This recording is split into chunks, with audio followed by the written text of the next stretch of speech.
Hi friends, ಗರಿಷ್ಠ ಮಟ್ಟ ಏರಿಕೆಗೆ ಆಲಮಟ್ಟಿ ಡ್ಯಾಮ್ ಮತ್ತು ಡ್ಯಾಮಿನ ಸಂಪೂರ್ಣ ಮಾಹಿತಿಯನ್ನು ನಾವು ತಿಳಿಸಿಕೊಡುತ್ತೇವೆ.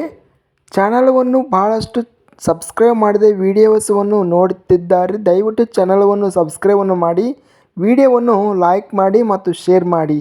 ಧನ್ಯವಾದಗಳು. ಜೈ ಜವಾನ್ ಜೈ ಕಿಸಾನ್. ಕರ್ನಾಟಕ ವಾಟರ್ ರಿಸೋರ್ಸ್ ಡಿಪಾರ್ಟ್ಮೆಂಟ್ ಮಾಹಿತಿ ಪ್ರಕಾರ ಕರ್ನಾಟಕ ರಾಜ್ಯದ ವಿಜಯಪುರ ಮತ್ತು ಬಾಗಲಕೋಟೆ ಜಿಲ್ಲೆಗಳಲ್ಲಿ ಉತ್ತಮವಾಗಿ ಮಳೆ ಆಗುವುದರಿಂದ ನದಿಗಳು ಹೆಚ್ಚಿನ ಪ್ರಮಾಣದಲ್ಲಿ ನೀರು ಅನ್ನೋದು ಹರಿಯುತ್ತಾ ಇದೆ.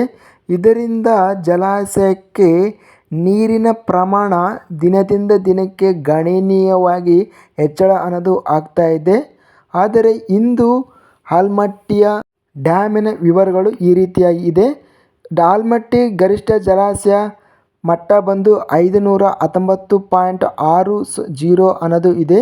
ಇದಕ್ಕೆ ಇಂದು 510.20 ಮೀಟರ್ಸ್ ಅನ್ನೋದು ಇದೆ. ಇನ್ನು ಗರಿಷ್ಠ ಜಲಾಶಯ ಸಾಮರ್ಥ್ಯ ಬಂದು 123.08 ಇದೆ. ಇದಕ್ಕೆ ಇಂದು 31.03 TMC ನೀರನ್ನು ಹೊಂದಿದೆ.